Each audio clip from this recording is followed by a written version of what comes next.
कबीर मन निर्मल भया, जैसा गंगा नीर।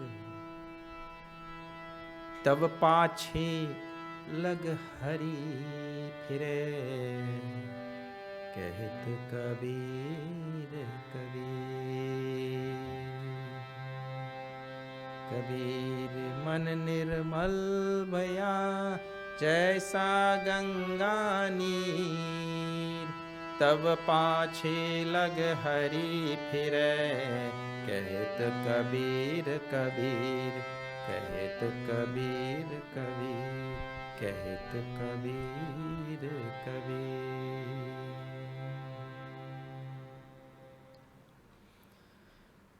A very special welcome to all of you. I can't see anything.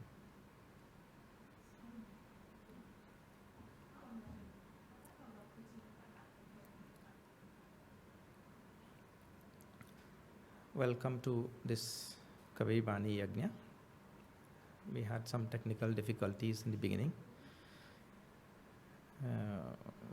due to the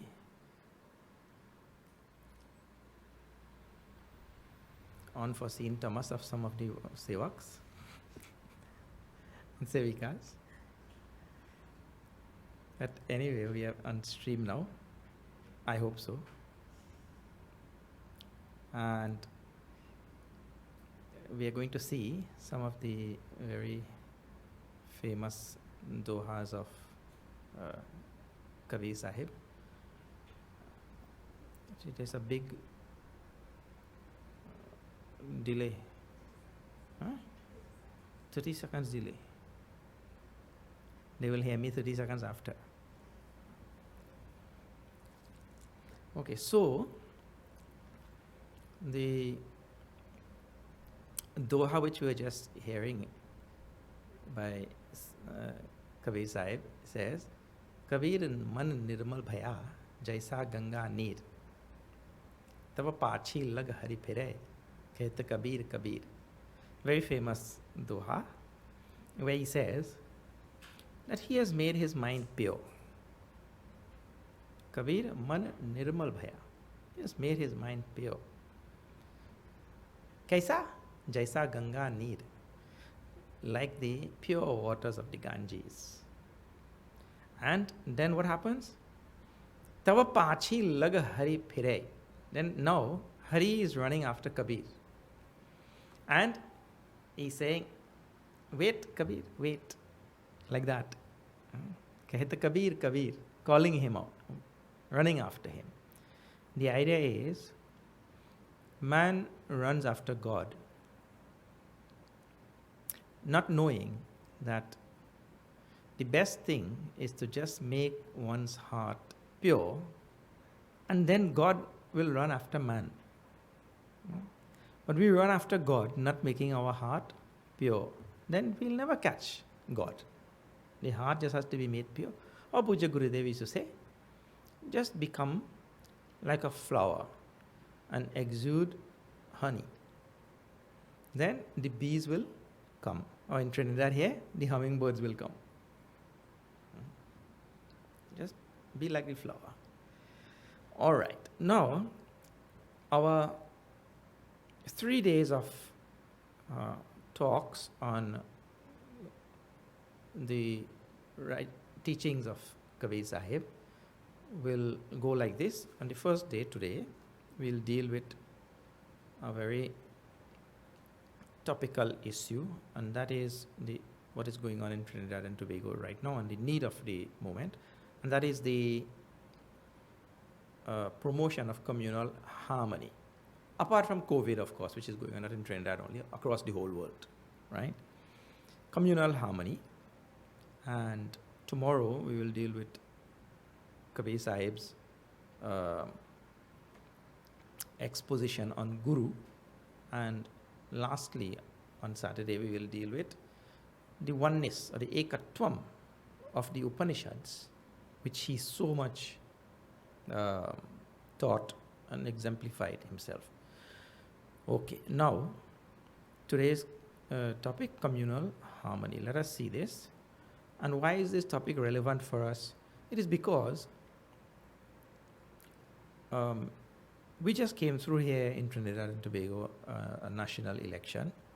And for those of you who don't know, Trinidad and Tobago has two main races: Indian, people of Indian descent, and people of African descent. And all in all, people live a very harmonious life on this island. But then when politics is infused into the landscape during election time, then we find sometimes words crossing from one side to the other, and it is, though only words, can be hurtful. And so today we will look at what Kabir Sahib has to say about these type of issues, where communities, of course, nothing has ever spilled over, even remotely, in the form of violence or anything in Trinidad. So it has been very, very peaceful for a long time, since its inception. We hope that it continues like that. But words can, actually words, somebody was saying a few days ago, I saw, sword and words have all the same letters. So words can be very, very powerful things, see, and we have to be very careful. Now here is a very famous Doha of Kabir Sahib, and we'll chant and then we'll see this meaning. Okay, it is very much relevant to all of us. Hindu kahe mohi Ram pyara, Turk kahe रहमाना, आपस में दो लड़ी लड़ी मरम न को जाना. हिंदू कहे मोहि राम प्यारा, तुर्क कहे रहमाना,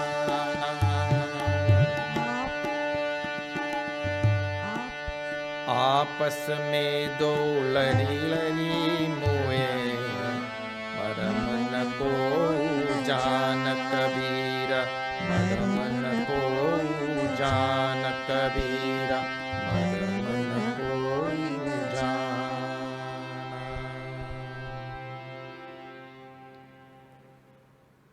It says, Hindu kahe mohi Ram pyara. The Hindus say Ram is our beloved, and the Turk kahe Rahmana, and the Muslims say Allah is our beloved.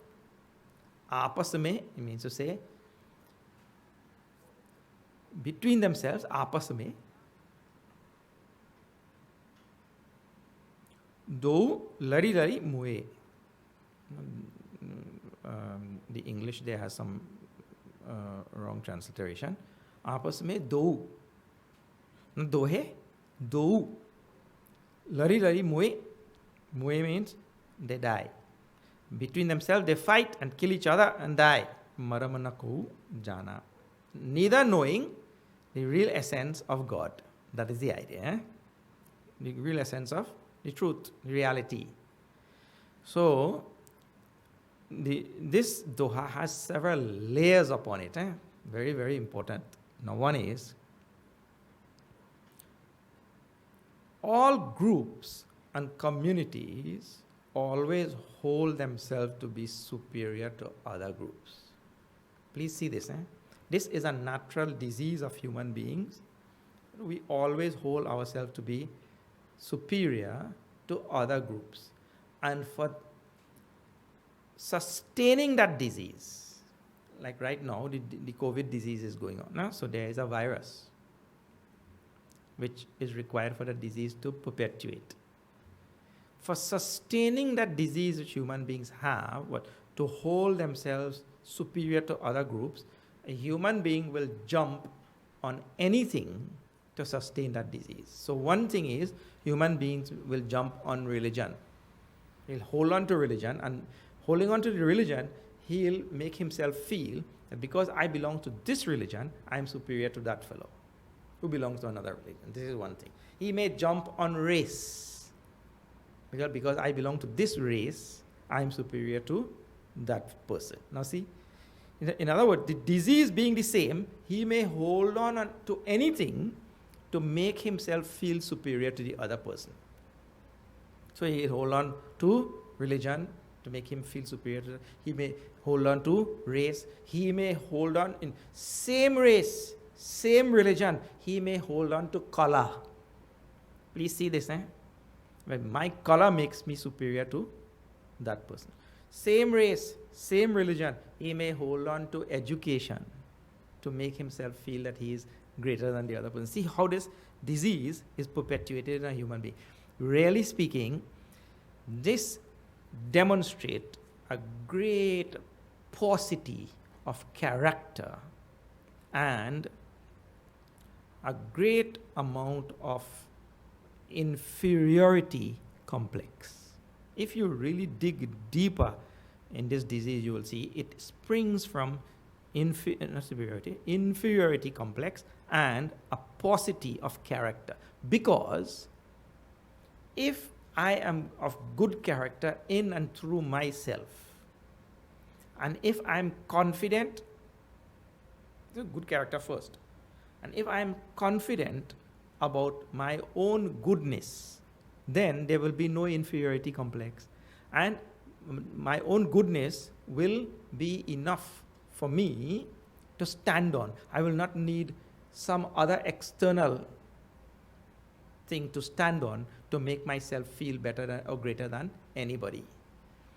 So he's demonstrating this disease which is there, and he says, based on this disease now, that side feels superior to this side, and this side feels superior to that side. And then what happens? Well, where you have two sides feeling superior to each other, first there's a war of words. And when the war of words get overbearing, too much, then the war of words leads to a different type of war, you see. And how, what happens? He says, "Aapas mein do lari moe." Both of them fight each other and die. And what? Neither, while living, knew the truth and died in ignorance. In other words, Maramanako jana. None of them knew the truth. And this is in the next Doha, very important thing. In next Doha, he tells, how then are we supposed to live when we have, you see, we are not an island unto ourselves. Nobody is an island unto himself. He's living with other people. So then how are we to live? Now see this in the next Doha. Very nice. Very famous thing.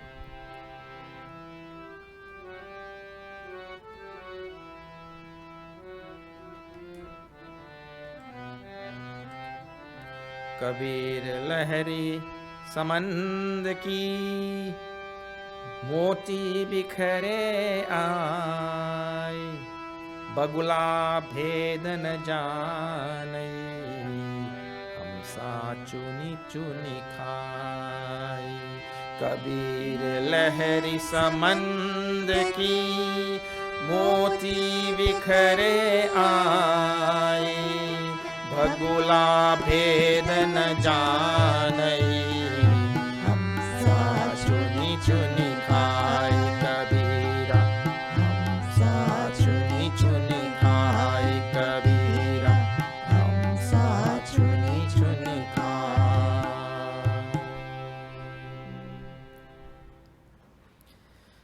Kabir Sahib says, Lahari Sambandh ki moti bikhare aaye, means to say, the waves in the ocean, they sway like this back and forth, and they strew pearls everywhere. because the waves are moving, the ocean is all the time moving like that. There are pearls everywhere. They throw pearls everywhere. Then, Bagula bhedana janai hamsa chuni chuni khai. But the duck or the heron or whichever common bird is there, they don't know the difference between this stone or that stone or the other stone. All look same. But the Hamsa here represents the wise one.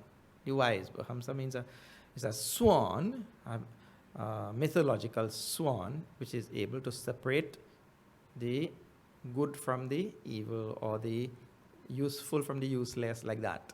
It's able to separate. So this Hamsa, chuni chuni khai, means is able to pick out all the pearls from the sea, from the ocean. There are so many stones lying there. But the other birds that are there, they don't know.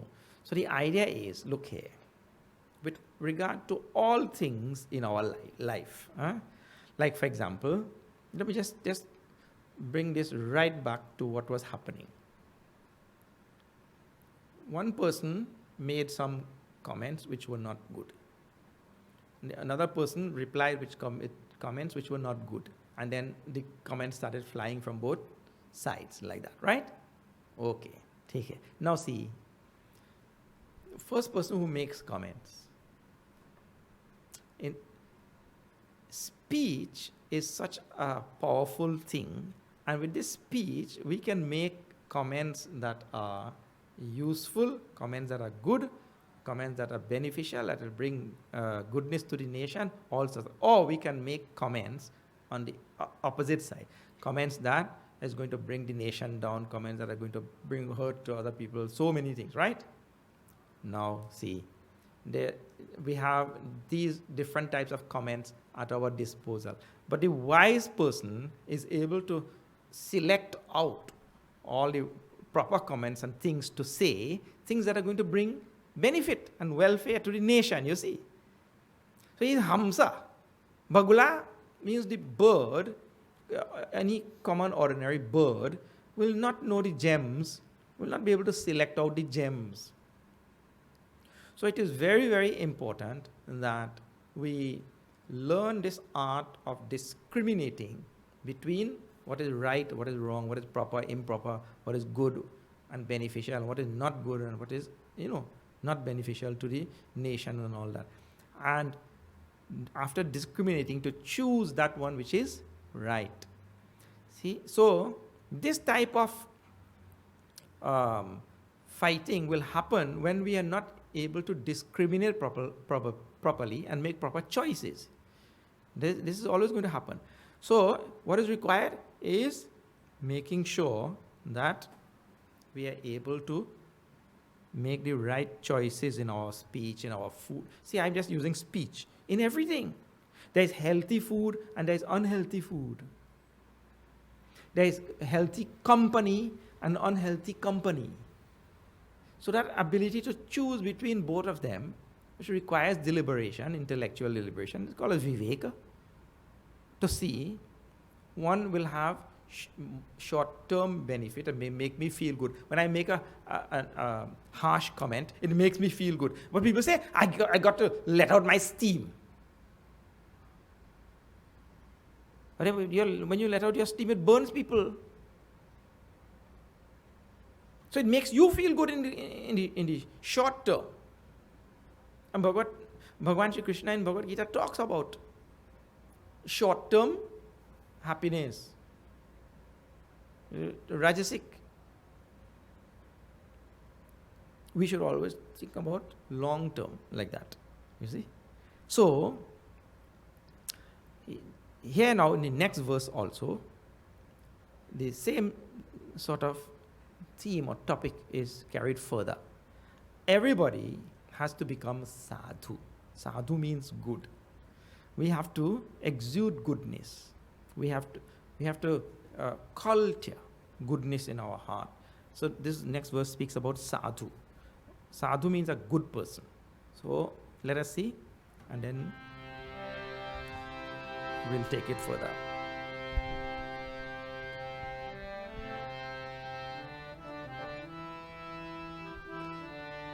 साधु ऐसा चाहिए जैसा soup सुभाए, साधु ऐसा चाहिए जैसा soup सुभाए, सार सार को गहीर है छोटा दे उड़ाए, सार सार को गहीर है तोता दे उड़ाए कबीरा, तोता दे उड़ाए कबीरा, तोता दे उड़ाए.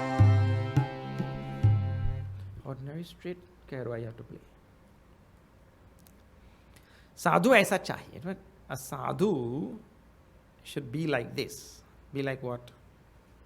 Jaisa super subhai. There's an old example. Nowadays you don't see soup anymore. But first let me tell you what is a soup. Well, long ago they used to have what is called as a biscuit can. Tall biscuit can like this. And they used to cut that thing in half down the length like this and make a certain type of winnowing instrument like this.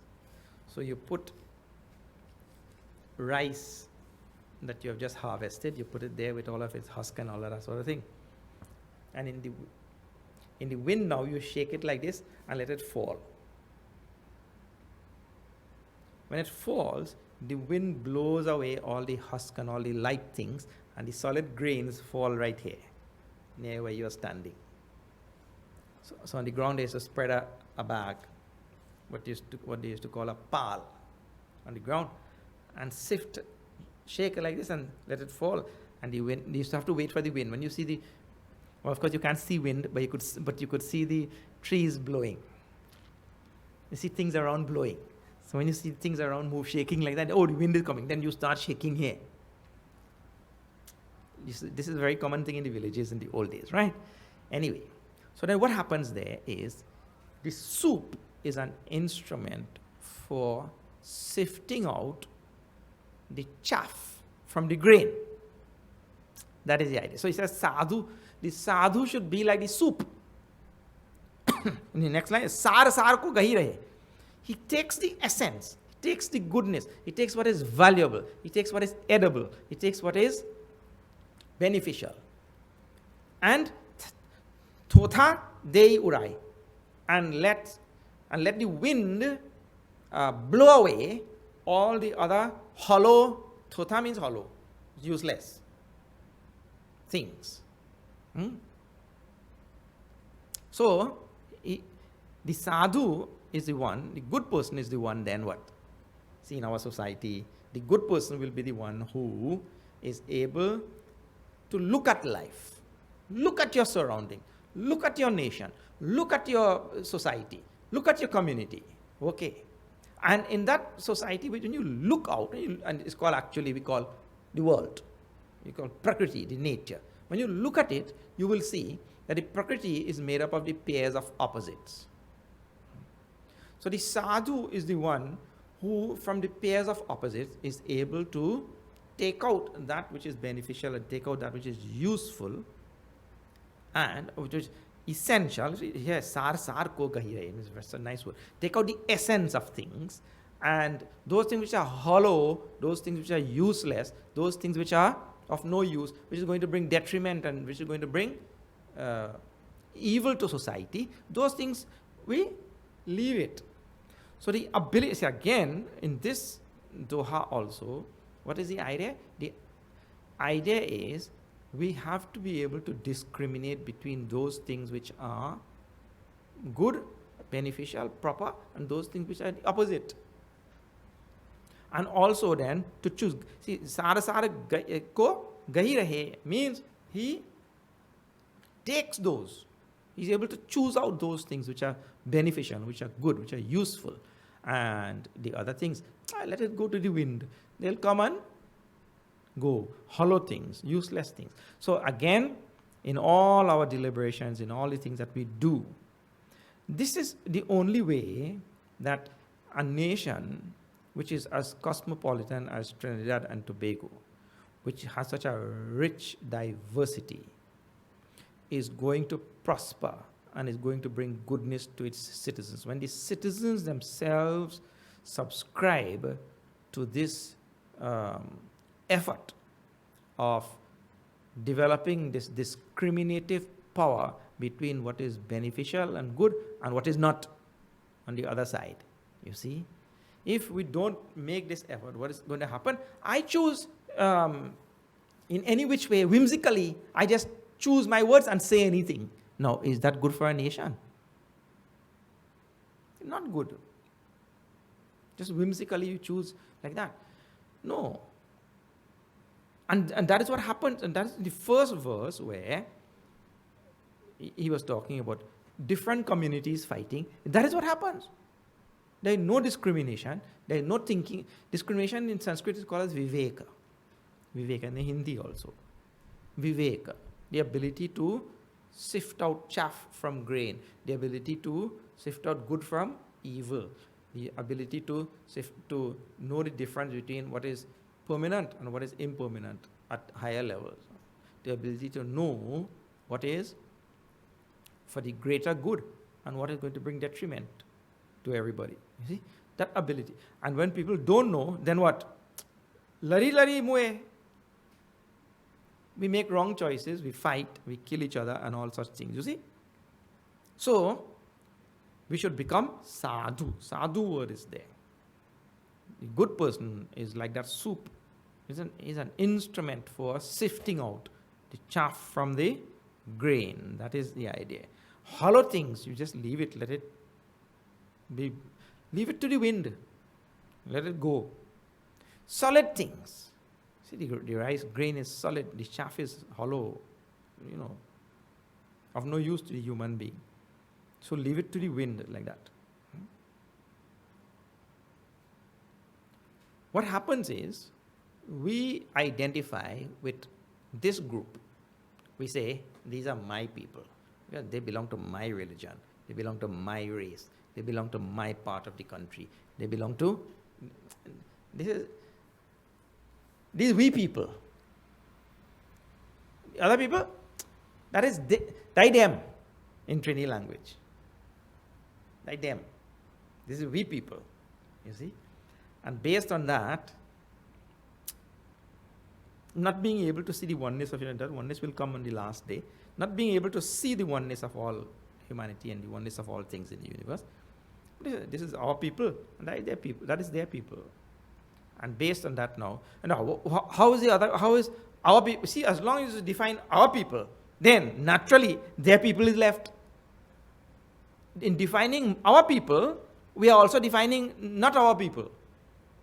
You just have to make one definition. Tulsidaji writes this very nicely in Ramayana.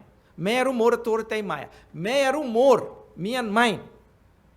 But the moment you talk about me and mine, immediately, what you have excluded from me and mine is you and yours. You don't have to define that. Once you define me and mine, what is left is you and yours. So the same thing here, when I say about my people, I talk about my people, then quickly, immediately, who is left is their people. Not thinking that we are made from the same 5 elements, space, air, fire, water, earth. Not thinking that the same blood made from the same rice and the same roti and the same vegetables, the same food is flowing through everybody's veins. That type of thought is not there. So, in that regard, Kabir Sahib gives very nice advice to all of us. See this, all these verses, dohas, they are very, very famous. I want to say this is a very famous doha, but which is not. They are all very famous. Now see.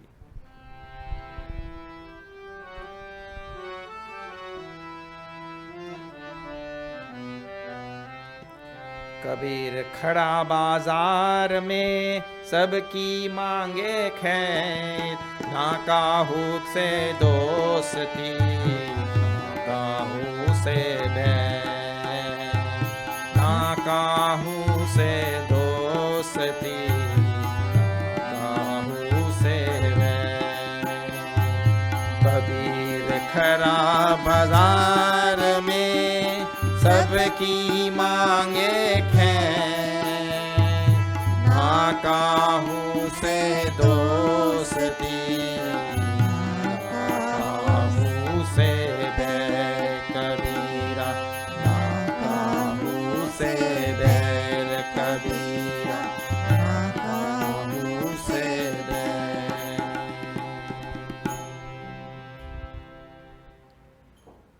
He says, Kabir khada bazar mein. See what a very nice verse. I have spoken on this verse many times in the past also because I like it so much. Kabir khada bazar mein. He says, I stand. Sahib says, I stand in the marketplace. Sabki mange khair. And I wish well to everybody. I stand in the marketplace and I wish well to everybody. Na kahu se dosti, I don't make friends with this group. Na kahu se bair, and I don't make enmity with that group. I don't make friends with any group, and I don't make enmity with any group. In other words, what is the actual outcome then of the whole thing is, I am equal to all. I stand there, he stands there, and he wishes well to all. I was telling just now, the moment we identify with one group and make friends with one group, then the other group becomes less than us. Why I made friends with this group? Why I identified with this group? Because this group is important to me. What about the other people? Not important. You see? This is the idea. So, he says, I stand in the marketplace. And I wish everybody well. Sabki mange khair.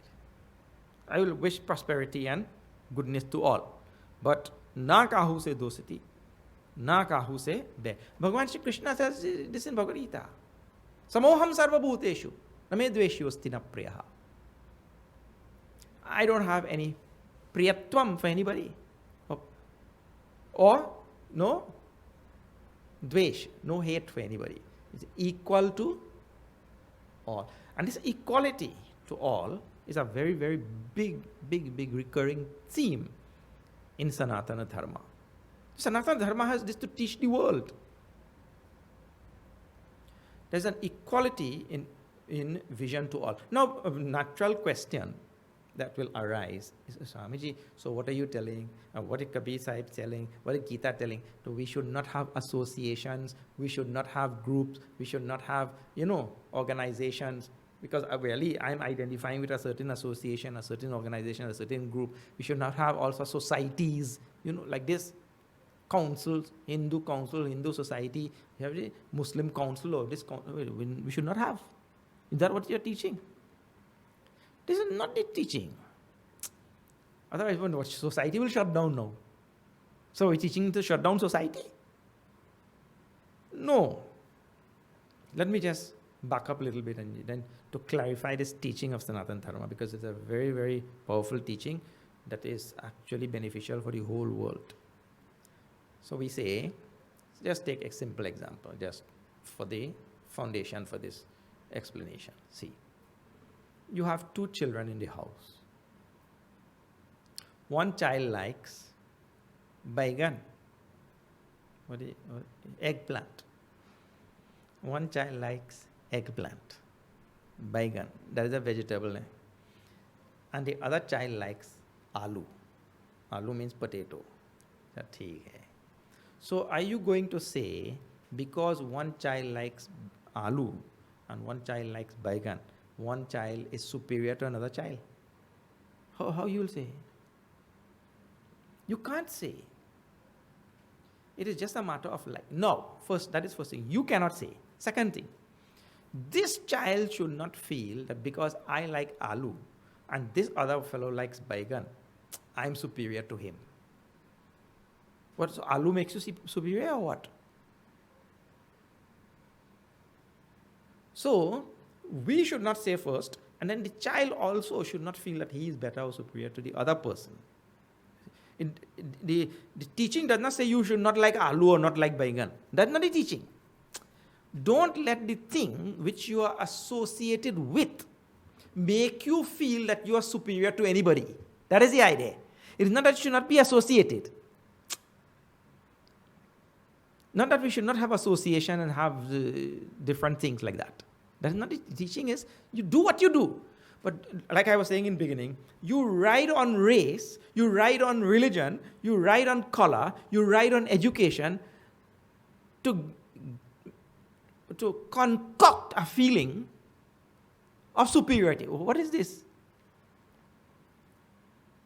So you have all of these things. You have education, you have whatever race. Yes, I'm Indian, so what? You were born Indian. You were born African. That you cannot do anything about. But based on your race or your religion or your color, your locality or whatever, you don't feel that you're superior to anybody. This is the teaching. Not that you should not have association. I belong to this group or I belong. Yes, we belong to groups and all. Belong to association. But I should not ride on that thing to make me feel. The moment I am doing that, it shows that there's insecurity in me. There's inferiority complex in me. It shows that I really cannot stand on my own. I need to ride on something to ride over you. So this is the depth of the teaching. Please pay attention to this. So here it is not saying that, Kabir Sahib is not saying that I don't belong to association or I don't belong to this or belong, not like that. It means to say, really, I don't feel that I am superior to anybody. I am, in my eyes, I am equal with all. That is the idea. Now, next verse is very nice, tells how not to make enmity with anybody in this world. How are we going to be nice and kind and compassionate to all beings in this world? And a very, very important teaching in only quarter of the Doha. You will see this.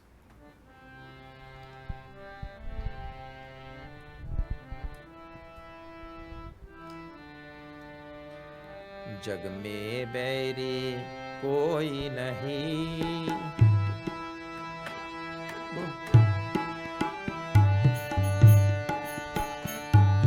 जग में बैरी कोई नहीं जो मन शीतल हो यह आपा तो डाल दे दया करे सब कोई कबीरा दया करे सब कोई कबीरा दया करे सब को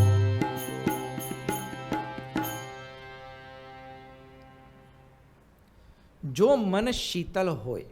For the person who has a very calm, collected mind, the mind has become very quiet, calm, tranquil, peaceful. Jo man sheetal hoy. This is the person who is being described has to have a calm and quiet mind, tranquil mind. He says, Jag mein bair koi nahi. For that person, he can never have enmity with anybody in Jag. And Jag word is very important. Jag is the Hindi for Jagat.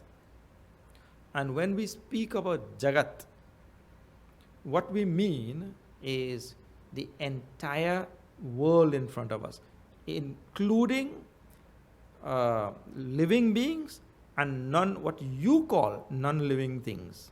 But we see this earth as a living thing. The rivers are living, the forests are living. So Jag includes everything.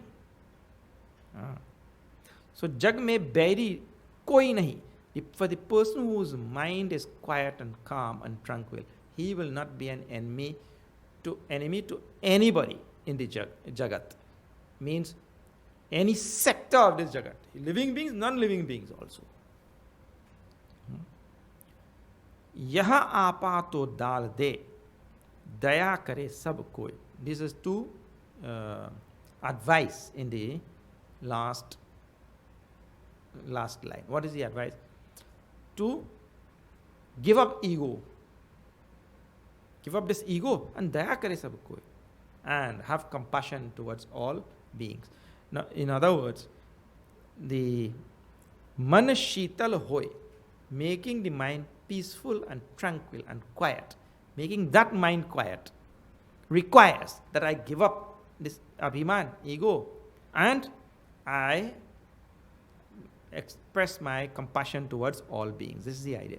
I show compassion towards all beings. So, the way to make this mind quiet really is to start by giving up the ego. And this ego runs wild and finds itself into all sorts of trouble, asserting itself here in all the wrong places, pushing the tongue to say all the wrong words, pushing the hands to do all the wrong things, and like that. This is what the ego does. And since it is going on doing that, this person can never have a quietude in mind. So relinquishing this ego and making the mind quiet, and then we'll be able to shower compassion on all beings. But this is a very, very essential thing. In Bhagavad Gita, Arjuna asked Bhagavan about controlling this mind. Bhagavan says, Abhyasena tu kaunteya, vairagyena cha grihyate. By abhyasa and by detachment, vairagya, dispassion. This is a very good way to treat the ego also, by dispassion. The ego is always holding on to things, me and mine, like that. And in society, in community, never underestimate the power of the masses. Never underestimate the power of what we call the weak people. Again, the superiority. We look at, these are the weak ones. These are the uneducated ones. These are the unfortunate ones. These are the poor ones. There's so many things. We have appellations, so many different types of description for people in society. Or these are the of this color, these are of this religion. Like that. We always look down. He said, don't look down on people. In the next verse. Very, very nice. See.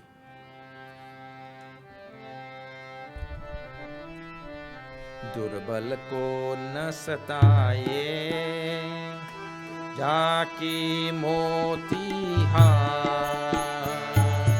मरी खाल की सांस से लोह भस्म हो जा लोह भस्म हो जा लोह भस्म दुर्बल को न सताइए. Don't look down on people who you consider, or don't consider people to be beneath you first and look down on them. Jaki moti hai. Jaki moti hai means those people who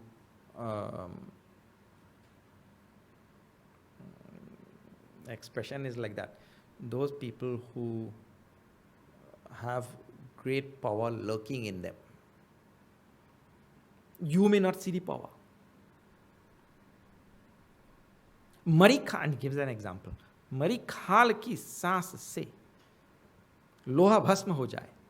This is an example given from a blacksmith's shop. In a blacksmith's shop, there is something called bellows. The bellows is an instrument, a big instrument like that. When you close it like that, there's a spout on one end which shoots out air. So there's a collection of air, and when you compress it, it shoots out air on the other side. That air is used to burn coal, and the blacksmith has some lighting coal over there, and he puts his iron piece inside the lighted coal. And when the coal gets this air, the embers really flare up like that in bright colors and extremely hot, and it melts even that iron. So now this bellows is made from leather. I don't know if you've ever seen, those of you who have seen. It is made from leather. And leather is what? The skin of a dead animal. So it's a mari khal. Mari khal means dead skin. It's dead skin from an animal. And this dead skin now is used as an instrument to even melt iron.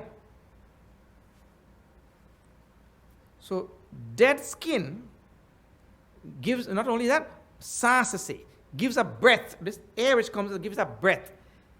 Dead skin gives a breath which can even melt iron or turn iron to ashes. This is the idea.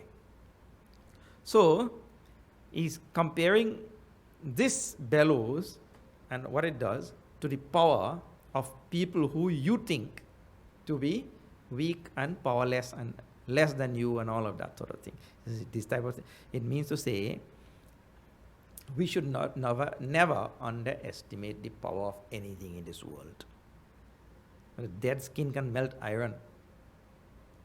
Why, if you cannot underestimate the power of something inert, why should you underestimate the power of human beings or any other thing? Right now there are storms raging across different parts of the world, floods everywhere. The power of everything in the world is so much. So don't underestimate the power of the common people or anybody. I mean, don't hold oneself to be so great and so lofty, and other people to be lowly or any such thing. Yeah? Power is there everywhere in the world. Okay.